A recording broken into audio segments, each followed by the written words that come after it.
Bismillahirrahmanirrahim. Assalamualaikum warahmatullahi wabarakatuh. Saudaraku sekalian yang dirahmati dan diberkahi oleh Allah Subhanahu wa taala. Ada 3 wasiat yang kami namakan dengan 3 wasiat emas. Yang pertama, untuk siapa di antara kita yang menginginkan dihapuskan dosanya oleh Allah Subhanahu wa taala. Kemudian yang kedua, barang siapa di antara kita yang ingin diselamatkan oleh Allah Subhanahu wa taala dari fitnah kubur. Kemudian yang ketiga, barang siapa di antara kita yang menginginkan satu rumah untuknya di syurga.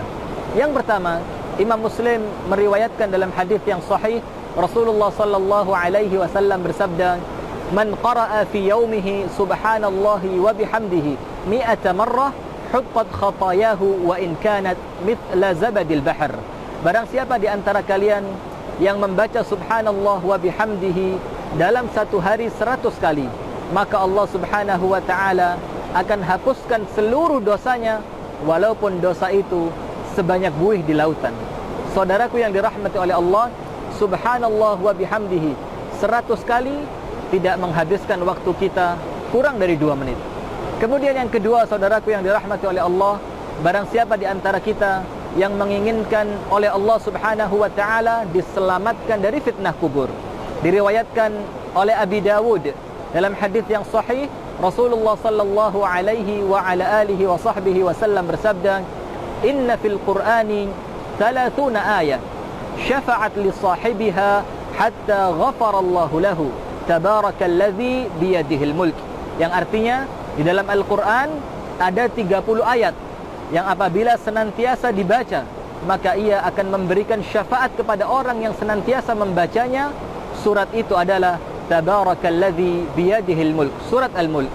Kemudian Abdullah ibnu Abbas radhiyallahu ta'ala anhu wa ardahu mengatakan, barang siapa membaca surat Al-Mulk ini 1 kali dalam 1 hari, maka ia akan diselamatkan oleh Allah Subhanahu wa ta'ala dari fitnah kubur.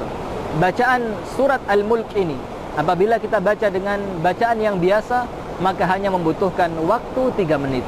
Kemudian yang terakhir, saudaraku yang dirahmati oleh Allah, barang siapa di antara kita yang menginginkan satu rumah di syurga.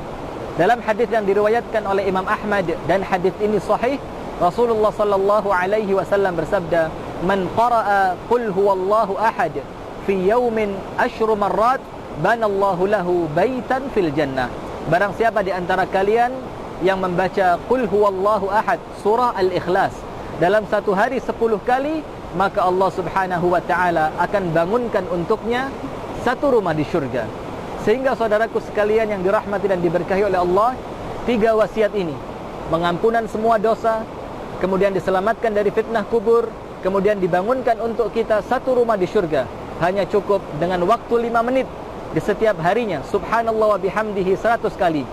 Kemudian surah Al-Mulk 30 ayat, kemudian qul huwallahu ahad 10 kali, maka insyaallah kita akan mendapatkan semua keutamaan itu. Hadanallahu wa iyyakum ajma'in. Subhanakallahumma wa bihamdika asyhadu an la ilaha illa anta astaghfiruka wa atubu ilaik. Assalamualaikum warahmatullahi wabarakatuh.